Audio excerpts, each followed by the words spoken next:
So hi friends, ఎలా ఉన్నారు? Welcome to my channel. So ఈ వీడియోలో మనం class 11 chemistry structure of atom part 11 అయితే స్టార్ట్ చేసుకోబోతున్నాం. సో ఈ వీడియోలో ఏంటంటే మనం టోటల్గా క్వశ్చన్స్ ప్రాక్టీస్ చేస్తాం అనమాట, జేఈఈ మెయిన్స్ క్వశ్చన్స్. టాపిక్ ఏంటంటే అటామిక్ నెంబర్ మీద, మాస్ నెంబర్ మీద, ఇంకా ఎలక్ట్రోమాగ్నెటిక్ రేడియేషన్, ఈ 3 టాపిక్స్ మీద అయితే మనం జేఈఈ మెయిన్స్ క్వశ్చన్స్ అయితే ఈ వీడియోలో అయితే మనం ప్రాక్టీస్ చేద్దాం. సో ఇంకా ఎలాంటి లేట్ చేయకుండా వీడియోని అయితే స్టార్ట్ చేసేద్దాం. సో ఫస్ట్ క్వశ్చన్ వచ్చేసి charge of species with 17 protons, 18 neutrons and 18 electrons. అంటే ఈ స్పీసీకి 17 ప్రోటాన్స్, 18 న్యూట్రాన్స్, 18 ఎలక్ట్రాన్స్ ఉంటే దాని ఛార్జ్ ఎంత ఉంటుందని అడిగారు. ఇప్పుడు 17 ప్రోటాన్స్ అంటే which is nothing but atomic number అని కూడా చెప్పుకోవచ్చుగా. అటామిక్ నెంబర్ 17 ఉండేది దేనికి? క్లోరిన్ 17, అటామిక్ నెంబర్ 17 కింద రాద్దాం. నెక్స్ట్ న్యూట్రాన్స్ 18 అంటే మాస్ నెంబర్ ఇక్కడ 18 ఎలక్ట్రాన్స్ అని ఉన్నాయి. ఇప్పుడు అటామిక్ నెంబర్ 17 అయినప్పుడు ప్రోటాన్స్ 17 ఉండాలి, ఎలక్ట్రాన్స్ 17 ఉండాలి. కాకపోతే ఎలక్ట్రాన్స్ అనేవి 8 ఉన్నాయి, అంటే ఒక ఎలక్ట్రాన్ అనేది ఎక్స్ట్రా ఉన్నట్లే కదా. సో దీనికి ఒక negative charge. Chlorine atomic number ఎంత? 35. సో న్యూట్రాన్స్ ఎన్ని ఉన్నాయి? 35లో నుంచి 17 తీసేయండి, న్యూట్రాన్స్ 18 వచ్చినాయి, ప్రోటాన్స్ 17 ఉన్నాయి, ఎలక్ట్రాన్స్ ఒక నెగిటివ్ ఛార్జ్ ఉంది కాబట్టి 18. సో దీని ఛార్జ్ ఎంత ఉంది? -1. సో ఆన్సర్ వచ్చేసి -1. సో సెకండ్ క్వశ్చన్ వచ్చేసి an isotone of germanium 3276 is. So isotone అంటే ఏంటి? సేమ్ నెంబర్ ఆఫ్ న్యూట్రాన్స్ ఉంటే దాన్ని ఐసోటోన్ అంటాం. ఇప్పుడు ఈ జెర్మేనియం 3276కి మనం ఐసోటోన్ కనుక్కోవాలి. ఫస్ట్ ఏ ఆప్షన్కి రండి చూద్దాం. ఇప్పుడు 76లో నుంచి 32 తీసేయండి, ఎంత వస్తుంది? 44. దీంట్లో చూడండి, 77లో నుంచి 32 తీసేయండి, 45 వస్తుంది. సో ఇది కాదు. నెక్స్ట్ బి ఆప్షన్, 77లో నుంచి 33 తీసేస్తే 44. So B is the correct answer. And C చూడండి, 77లో 34 తీస్తే 43, సి కాదు. డి 78లో 34 తీస్తే 44. So B and D are the correct options. Next third question. So the number of neutrons present in the deuterium isotope of hydrogen atom. Deuterium అంటే hydrogen 1H2 కదా. So దీంట్లో ఎన్ని neutrons ఉంటాయి? Simple, mass నెంబర్లో నుంచి atomic number తీసేస్తే answer వస్తుంది. So ఎంత? 2 - 1. అంటే దీంట్లో నెంబర్ ఆఫ్ న్యూట్రాన్స్, డ్యూటీరియంలో number of neutrons 1. So next question వచ్చేసి the nitride ion in lithium nitride is composed of. Nitride అంటే N3, లిథియం నైట్రైడ్ అంటే Li3N. సో ఏమన్నారు? నైట్రైడ్ అయాన్ అనేది, లిథియం నైట్రైడ్లో నైట్రైడ్ అనే అయాన్ అనేది ఎలా కంపోజ్ అయి ఉంటుంది అంటే దాంట్లో ఎన్ని ప్రోటాన్స్, ఎన్ని న్యూట్రాన్స్ ఉంటాయి అని అడిగారు. సో చూద్దాం. నైట్రోన్ యొక్క అటామిక్ నెంబర్ ఎంత? 7. సో దీనికి -3 నెగిటివ్ ఛార్జ్ ఉంది కాబట్టి, అంటే 3 ఎలక్ట్రాన్స్ ఎక్స్ట్రా ఉన్నాయి కాబట్టి దీంట్లో 10 ఎలక్ట్రాన్స్. అలాగే దీని అటామిక్ నెంబర్ 7 కాబట్టి protons 7. So nitride ion in lithium nitride is composed of 10 electrons and 7 protons. Next question is the wrong statement among the following is nitrogen. First one, nitrogen atom, nitride ion have same atomic number. Aluminium atom and its ion have same mass number. Iron atom and ferrous ion have same electron configuration. Nuclear charge is same in both chlorine and chloride ion. చూడండి, nitrogen యాటమ్కి nitride అయాన్కి same atomic number ఉంటుందంట. అవును, కరెక్టే. So first option కాదు. Aluminium atom and దాని aluminium అయాన్కి కూడా సేమ్ మాస్ నెంబర్ ఉంటుంది. ఎప్పుడైనా సరే అయాన్స్కి సేమ్ అటామిక్ నెంబర్ అనేది చేంజ్ అవ్వదు. అలానే మాస్ నెంబర్ అనేది చేంజ్ అవ్వచ్చు అవ్వకపోవచ్చు. ఇప్పుడు ఇక్కడ అల్యూమినియంకి సేమ్ మాస్ నెంబరే ఉంటుంది. Iron atom and ferrous ion has same electron configuration. So ఇది మన కరెక్ట్ ఆన్సర్. ఎప్పుడు కూడా ఒక యాటమిక్ కానీ దాని అయానిక్ కానీ సేమ్ ఎలక్ట్రానిక్ కన్ఫిగరేషన్ ఉండదు. ఎందుకంటే ఎలక్ట్రాన్స్లో డిఫరెన్స్ వస్తుంది కాబట్టి సేమ్ ఎలక్ట్రానిక్ కన్ఫిగరేషన్ ఉండదు. నెక్స్ట్ క్వశ్చన్ వచ్చేసి an atom contains electrons, protons, neutrons. If the mass of each neutron is halved and each mass of each electron is doubled, then mass of magnesium 1224. So ఈ యాటంలో ఉన్న neutrons అనేవి సగం అయితే electrons అనేవి double అయితే ఈ atom యొక్క mass ఎంత అవుతుంది అన్నాడు. ఇనీషియల్గా ప్రోటాన్స్ ఎన్ని ఉన్నాయి? 12 ఉన్నాయి. అలాగే ఎలక్ట్రాన్స్ కూడా 12 ఉన్నాయి. మాస్ ఎంత ఉంది? 24 ఉంది ఈ యాటమ్ యొక్క టోటల్ మాస్. సో తర్వాత వాడేమండు ఈచ్ న్యూట్రాన్ ఈజ్ హాఫ్డ్ అంటే ఒక్కొక్క న్యూట్రాన్ యొక్క మాస్ అనేది తగ్గింది. ఇప్పుడు దీంట్లో న్యూట్రాన్స్ ఎన్ని ఉన్నాయి? ఇనీషియల్గా 12 ఉన్నాయి. ఇప్పుడు దీంట్లో ప్రతి న్యూట్రాన్ యొక్క మాస్ హాఫ్ పడిపోతే అవి సగం అయిపోతాయిగా, అంటే న్యూట్రాన్స్ 6 ఉన్నట్లు. ఇప్పుడు తర్వాత ఎలక్ట్రాన్స్ యొక్క మాస్ అనేది డబుల్ అయింది. ప్రతి ఎలక్ట్రాన్ యొక్క మాస్ అనేది డబుల్ అయింది. అంటే ఇనీషియల్గా 12 ఉన్నాయి, అంటే ఇప్పుడు ఎన్ని ఉంటాయి? 24 ఎలక్ట్రాన్స్ ఉంటాయి.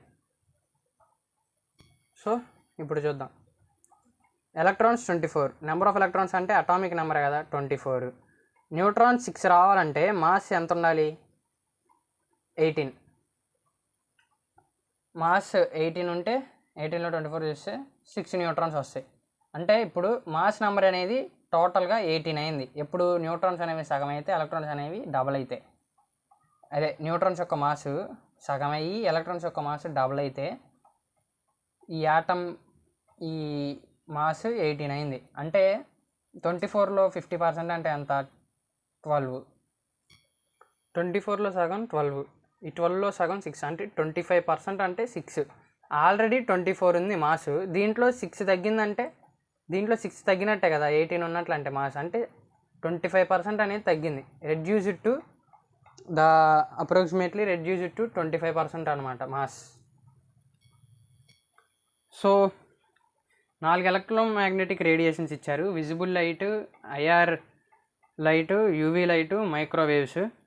సో వీటిని correct order of increasing energy from lowest to highest arrange చేయమన్నారు. సో ఫస్ట్ చూద్దాం. మనకు ఆల్రెడీ ఇది ఉంది కదా.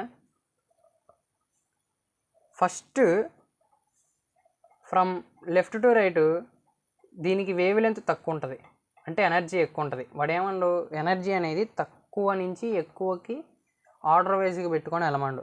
మనకి విజిబుల్ లైట్ ఇచ్చారు, ఇదిగోండి విజిబుల్ లైట్. తర్వాత ఐఆర్ లైట్. ఈ విజిబుల్ లైట్, ఐఆర్ లైట్లో దేనికి ఎనర్జీ తక్కువ ఉంటుంది? లెఫ్ట్ టు రైట్ ఎనర్జీ తగ్గుద్ది కదా, అంటే ఐఆర్కి ఎక్కువ ఉంటుంది. సో ఐఆర్ తర్వాత విజిబుల్, తర్వాత యూవీ కూడా ఇచ్చారు. అంటే ఐఆర్ తర్వాత విజిబుల్ తర్వాత యూవీ, తర్వాత మైక్రోవేవ్స్ ఇచ్చారు. అంటే అన్నిటికంటే ముందు మైక్రోవేవ్స్ వస్తాయి. మైక్రోవేవ్స్ తర్వాత ఐఆర్ లైట్, తర్వాత విజిబుల్ లైట్, తర్వాత యూవీ లైట్. సో అరేంజ్ చేద్దాం ఇప్పుడు. ఫస్ట్ ఏంటి? మైక్రోవేవ్ అంటే డి లెస్ దాన్, తర్వాత ఐఆర్ లెస్ దాన్, తర్వాత విజిబుల్ అంటే విజిబుల్ లెస్ దాన్, ఇంకేం మిగిలింది? యూవీ. సో ఇదనమాట ఇంక్రీజింగ్ ఆర్డర్. ఎలా? ఎనర్జీగా అయితే వేవ్ లెంత్ పరంగా అడిగితే ఫస్ట్ యూవీ వస్తుంది. యూవీ, విజిబుల్, ఐఆర్, తర్వాత మైక్రో. సో నెక్స్ట్ క్వశ్చన్ వచ్చేసి the charge to mass ratio of cathode rays is x unit when hydrogen is filled in the discharge tube. What will be its value when deuterium is filled? ఇప్పుడు discharge ట్యూబ్లో hydrogen అనేది fill చేసినప్పుడు దాని cathode rays యొక్క charge to mass ratio అనేది x unit ఉందనుకోండి. అదే ఆ హైడ్రోజన్ ప్లేస్లో డ్యూటీరియం కనుక ఫిల్ చేస్తే దాని వాల్యూకి ఏమవుతుంది? మనకు ఆల్రెడీ తెలుసు, క్యాథోడ్ రేస్ యొక్క ఛార్జ్ టు మాస్ రేషియో అనేది ఇండిపెండెంట్ ఆఫ్ గ్యాస్ అంటే ఆన్సర్ ఏంటి? డ్యూటీరియం తీసుకున్నా కానీ మళ్ళీ ఎక్స్ యూనిట్సే వస్తుంది, E/m ratio. So next question వచ్చేసి alpha particles are projected towards the following metals. 4 metals ఇచ్చారు. With the same kinetic energy towards which metal the distance of closest approach is minimum.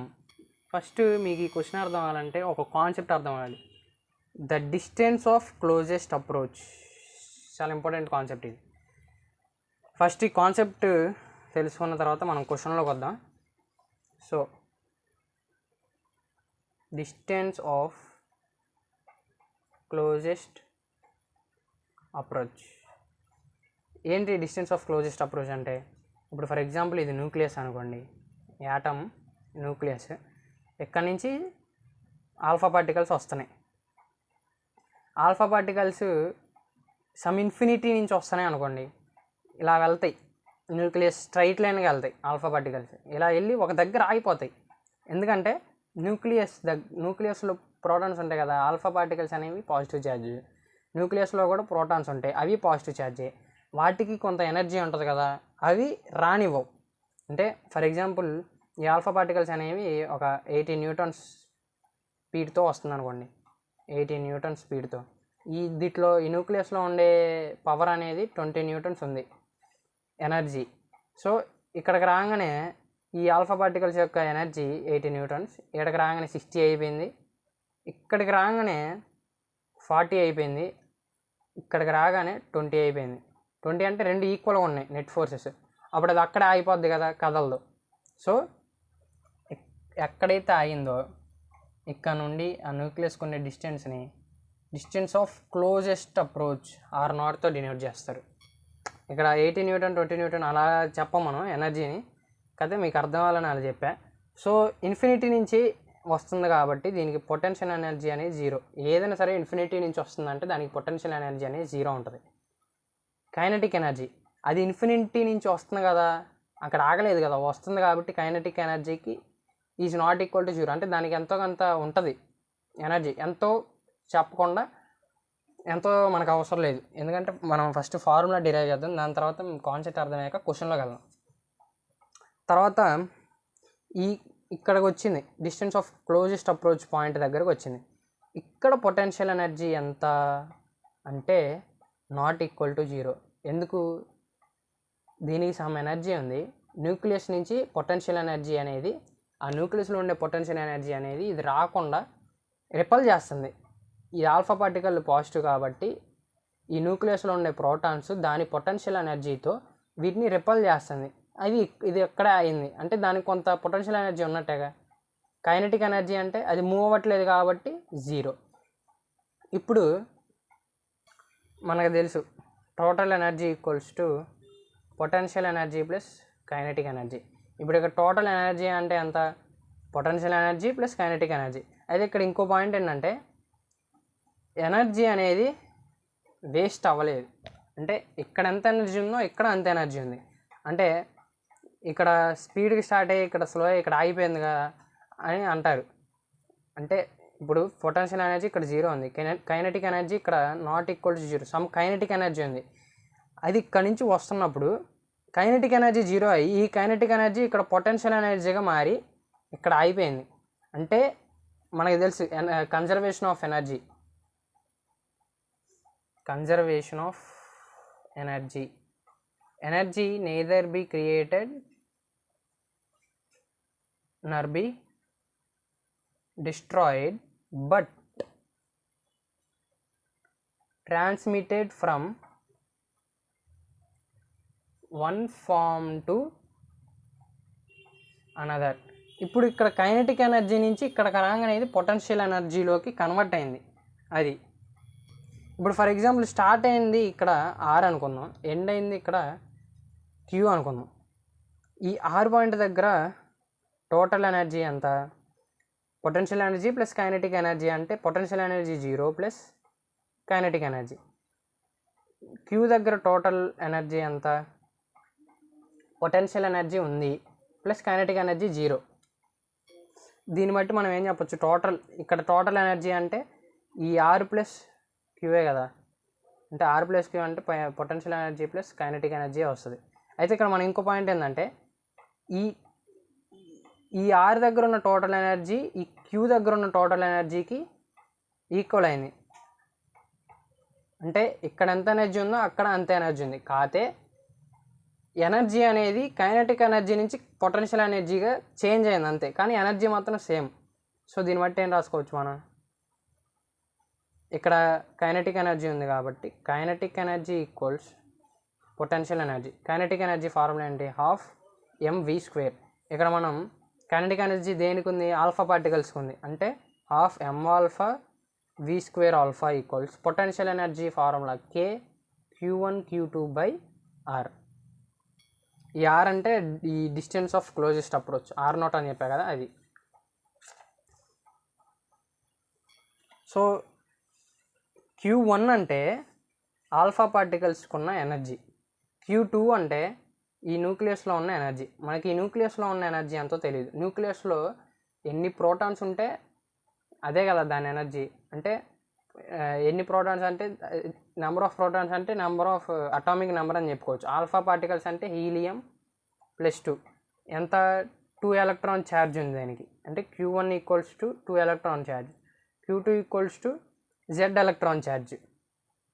Half m⁴ v² alpha equals k of 2 electrons into z electrons by r.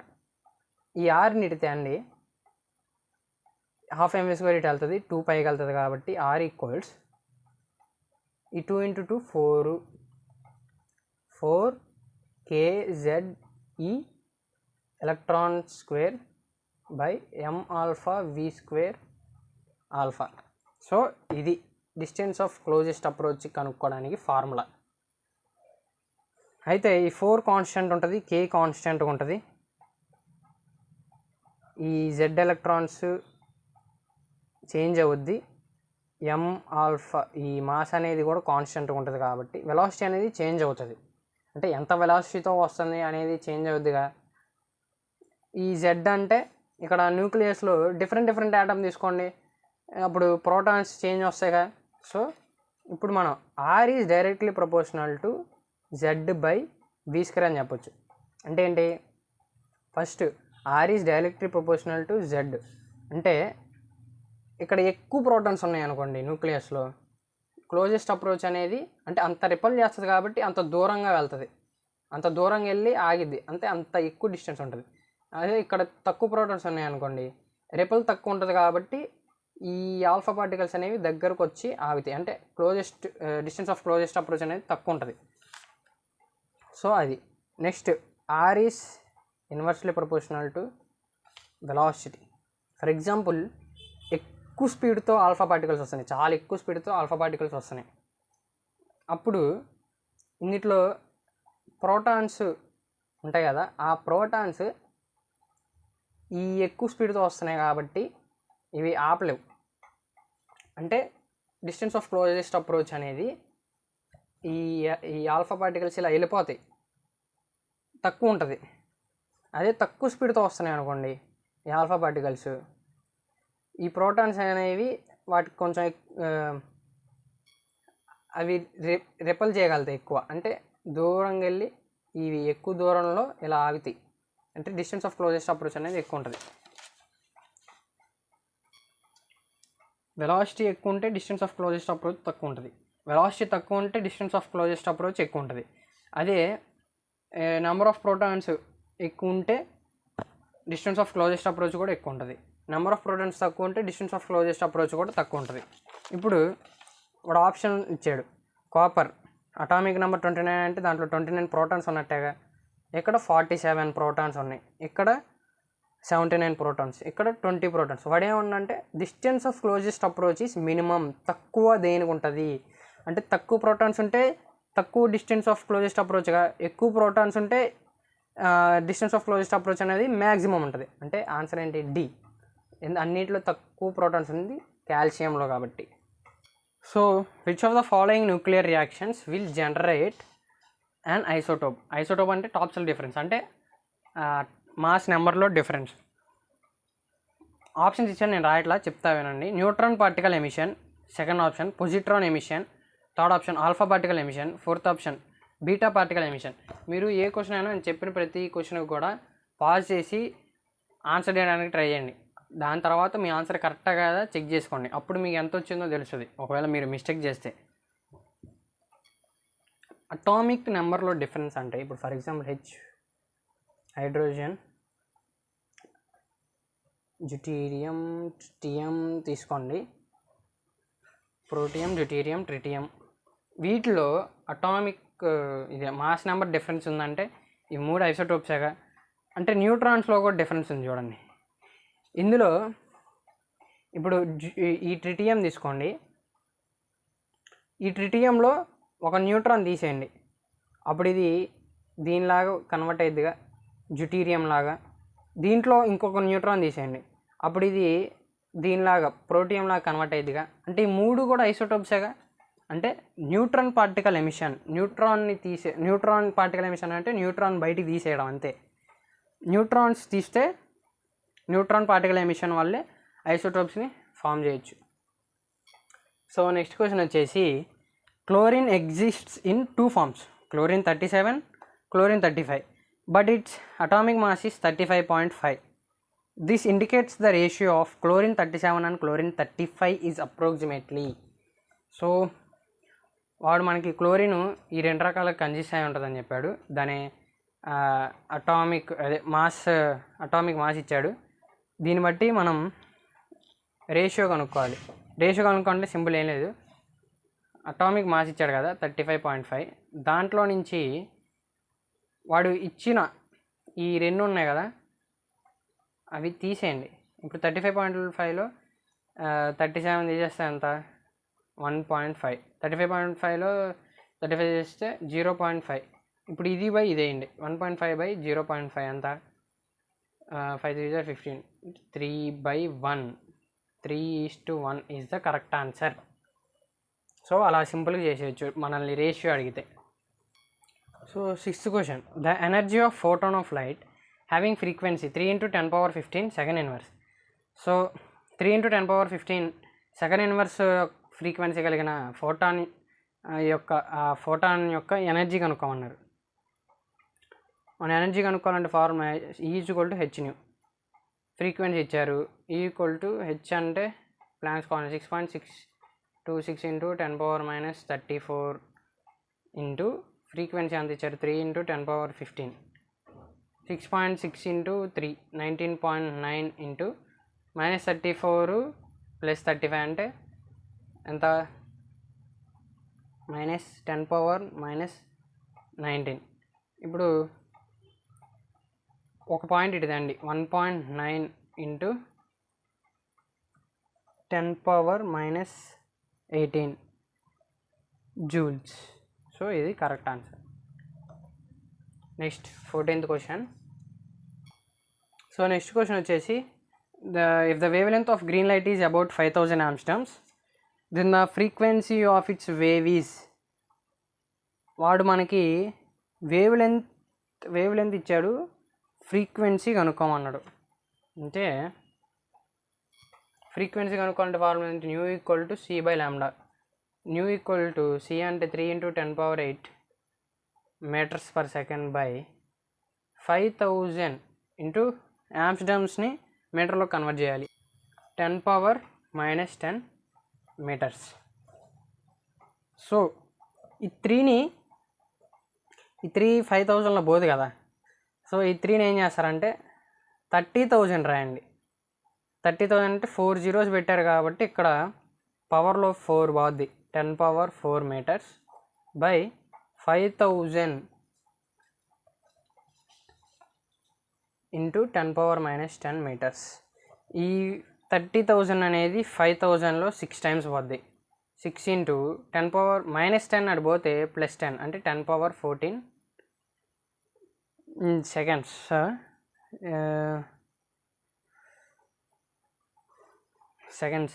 Second inverse.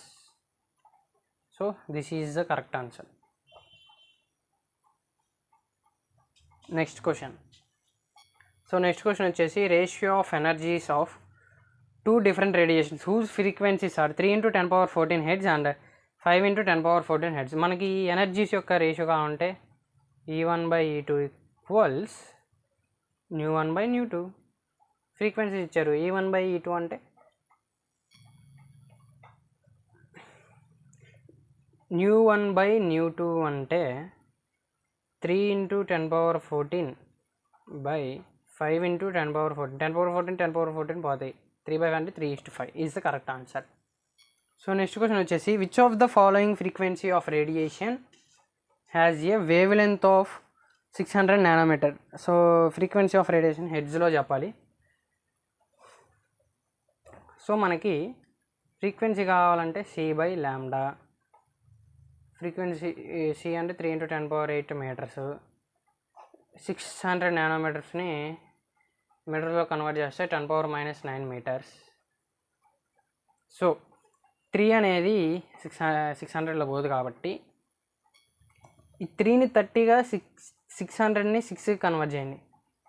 3ని 30గా convert చేస్తే into ఇది 10 power 7 అవుద్ది. Next 600ని 6కి convert చేస్తే ఇది కూడా 10 power -7 metres per second అవుద్ది. ఈ -7 అడిపోతే +7. So 6 5 30. 5 into 10 power 14 hertz is the frequency of radiation has wavelength of 600 nanometers. So ఈ వీడియో ఎంత ఫ్రెండ్స్, ఇంకా ఈ టాపిక్ మీద ఇంకేమన్నా క్వశ్చన్స్ ఆల్మోస్ట్ ఒక 20 దాకా ఉన్నాయి. అవి కూడా కావాలంటే కామెంట్ చేయండి, నేను అప్లోడ్ చేస్తాను. So thank you for watching. Support చేయండి ఫ్రెండ్స్. నెక్స్ట్ వీడియోలో మళ్ళీ కలుద్దాం. Thank you for watching.